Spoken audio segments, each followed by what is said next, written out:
The Warriors are back to the court trying to avoid their second loss in a row for the first time this season. They are playing against the Brooklyn Nets. We are coming back home. We are playing at the Chase Center.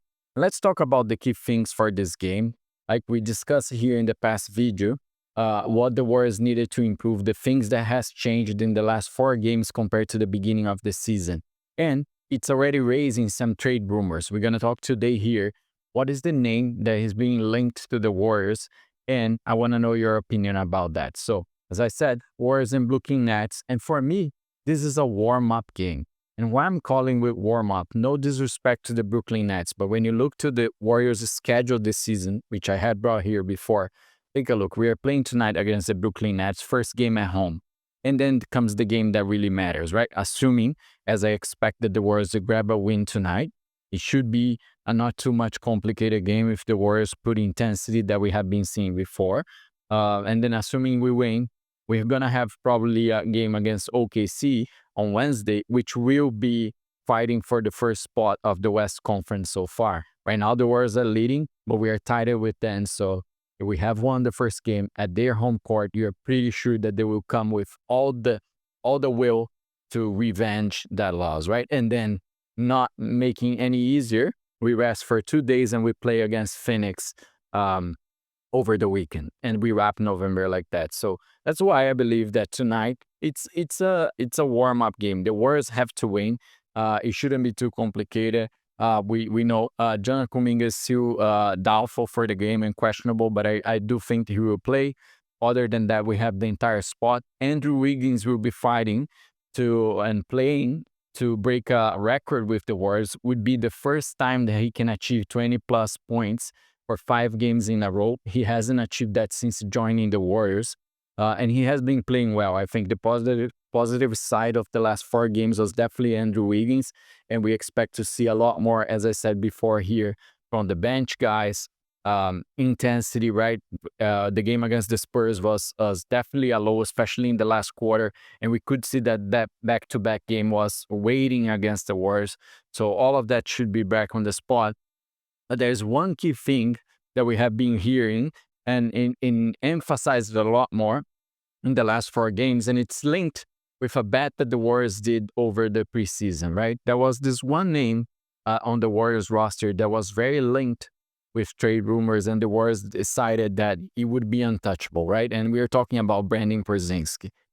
With that, this name was linked with the Warriors in the past days, and we're talking about nothing less than a guy that we know, Dante DiVincenzo, right? So DiVincenzo played for the Warriors in 2022-23, right after that championship year for us.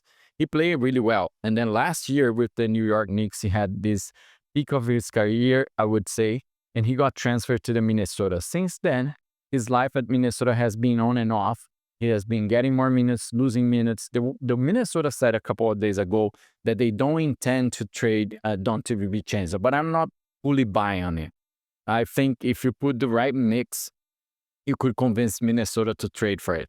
And he has picked this name with the Warriors for a few things, right? First, we know DiVincenzo. We know he's a really good three-point shooter.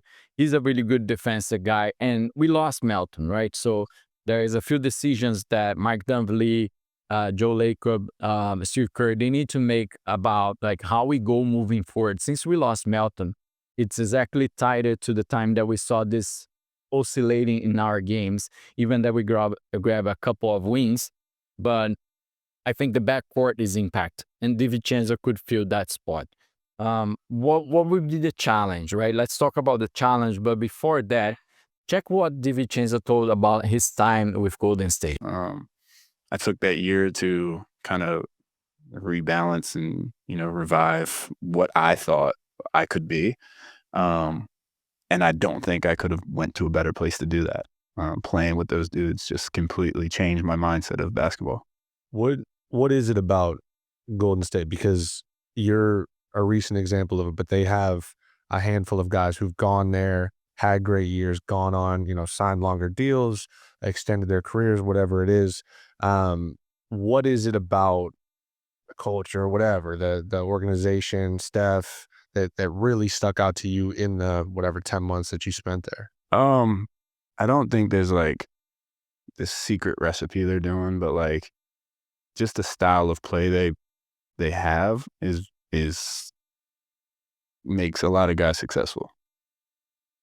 I agree with DiVincenzo. He fitted really well. And I was saying, when you think of our backcourt needing shooting volume, 3-point shooting, because right now, and I'm putting already his salary on the screen here for you to see, it is one of the challenges that we're going to face about bringing DiVincenzo, right? But think about that. Like Brandon Porzingis is really oscillating. The Warriors bet a lot on him, and we actually couldn't. We're not getting. He hasn't been playing well. We need to be fair about it. He had this big plus minus in the beginning of the season last season, but he is not fulfilling the need, especially when we need him to replace Stephen Curry.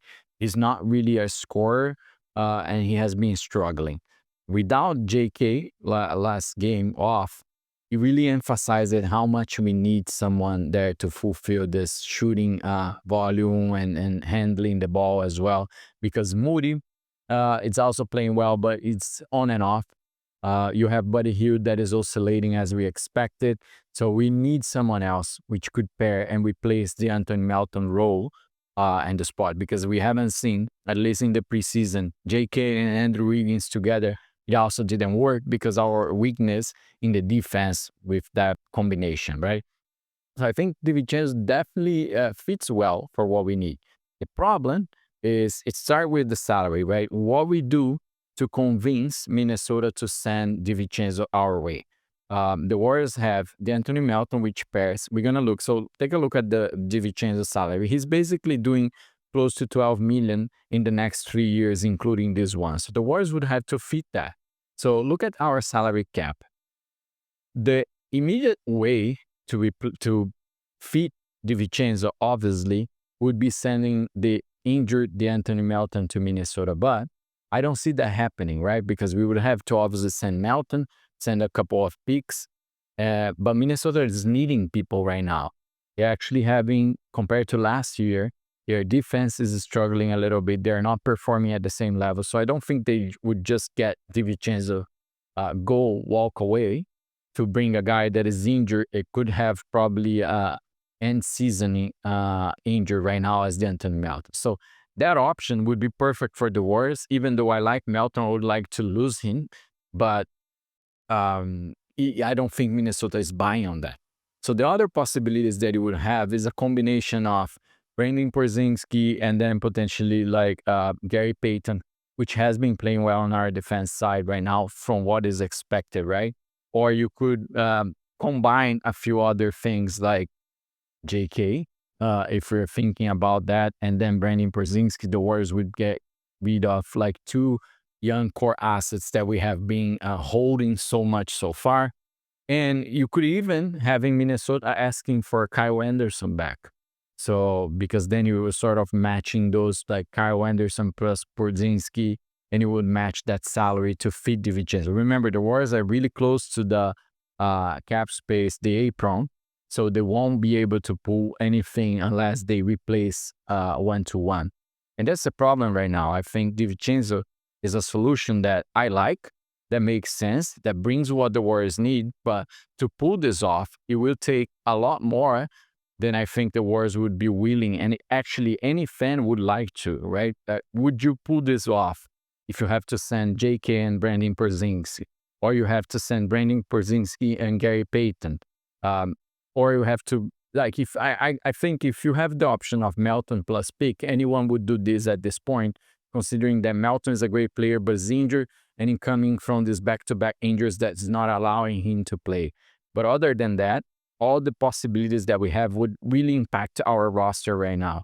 So I think that's the problem. Let me know in the comments, would you make this this trade? And more than that, do you think that if the Warriors bring DiVincenzo, they actually replace what we need, replace Melton's role so far, and would actually keep the Warriors in a very good competitive position? That, because obviously we have to look into that, right? It's not just about liking the guy, it's about making better the team better, making better for the organization, right? So let me know your thoughts in the comments. The Warriors are playing tonight. I hope you enjoyed the game. It will be what I expect to be a warm-up game, as I said. No disrespect for the Brooklyn Nets, but it's basically all preparations bouncing back to them playing OKC on Wednesday. Have a great night. See you tomorrow. Bye.